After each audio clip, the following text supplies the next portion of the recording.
អាកលេចមើលរ៉េងខ្ញុំទៅនៅសល់តែមួយស្តាទៀតទេគឺថាខ្ញុំឡើងកាឡូរីហើយអញ្ចឹងខ្ញុំមិនផ្អែផ្អងយូរនាំជួប្អូនទេគឺថាខ្ញុំចូលទៅលេងហ្គេមភ្លាមៗដើម្បីយកកាឡូរីហើយគ្នាយើងខ្លះនោះប្រកាសជាឆ្ងល់ហើយថាមិនសុំឲ្យចៃទៅចេញវីដេអូលេងចឹងសោះលេងសថ្ងៃនេះ2កាឡូរីបាត់អានឹងមានអីទេអូនគ្រាន់តែថាមកសុំមិញយើងអាចនៅលេងចឹងតែថ្ងៃហ្នឹងយើងអាចនៅលេងចឹងយើងអាចឡើងកាឡូរីអីចឹងណាហើយហ្គេមនេះដែរគឺថាខ្ញុំមកលេង3នាក់បុកធីមដើម្បីយកកាឡូរីអីចឹងទៅហើយគ្នាយើងឃើញ Angela នឹងអត់ Angela នឹងវា Angela ស្រីគឺថា Angela ប្រុសហើយនិយាយមែនខ្ញុំរត់ឲ្យ10លើ10 support ល្អខ្លាំងអញ្ចឹងមកចេះស្ងល់ថាមួយប្រុសចិត្តលេង Angela ដែរសោះប្រុសលេង Angela អត់សូវរើអាំងនេះស្រីលេងទេហើយហ្គេមនេះគឺថាខ្ញុំបាន Golan លេងអីចឹងទៅដោយសារមួយរយៈហ្នឹងខ្ញុំសង្ងំលួចលេងឡៃឡាយក top កំពង់ចាមអញ្ចឹងណាទីបំផុតគឺខ្ញុំបាន top 6កំពង់ចាមហើយអ្នកទាំងអស់គ្នាទាញមើលថាហ្គេមហ្នឹងខ្ញុំវាយចាញ់អត់ដោយសារតែខាងគេហ្នឹងគឺមើលទៅកាយខ្លាំងមែនតើណាគេដកសិតតែ mid lane មកពីណាខ្ញុំឆ្ងល់ថាចេះហារ៉េងឡើងចិត្តកាឡូរីហើយឡើងមានភីអញ្ចឹងមកទៀតថាតែអាមក style ចិត្តឡើងកាឡូរីហ្នឹងមានរឿងជាច្រើនដែលត្រូវជជែកគ្នាគឺថាខាងខ្ញុំជាមួយនឹងខាង enemy កំពុងតែមានចំនួនដល់ក្រៅកកុកអីចឹងទៅគឺថា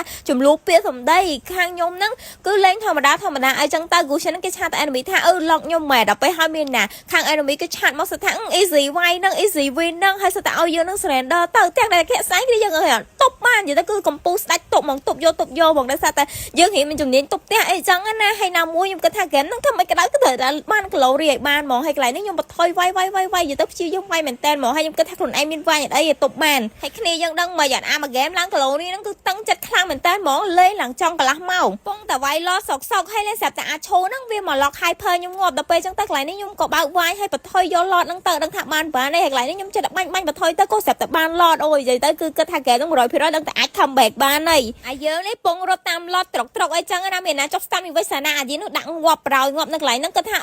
ចាញ់ហើយភ័យផងពួកគ្រីយើងងាប់អស់ដល់ពេលគិតថាចាកន្លែងហ្នឹងអត់អីទេប្រហែលជាអាចមាននឹងភូផ្ទះនឹងបែកអីចឹងណាមានណាវែនោះទៅជួយឆ្កេះ enemy ទេដល់ពេលខ្ញុំគិតថាកន្លែងហ្នឹងដាច់មានណាឡើងដាច់ផ្ទះហ្នឹងមែនហើយពេលហ្នឹងឡើងរំភើបខ្លាំងមែនតើហ្មងដែរសត្វតែអវស្តាហ្នឹងយើងកាឡូរីហើយដល់ពេលចឹងទៅវាបាន victory ដូចចិត្តទៀតនោះនៅទីបំផុតគឺតែខ្ញុំកាឡូរីហើយចុះអ្នកគ្នាអាប់រែងដល់ណាអើយចិត្តចប់ season ហ្នឹងណា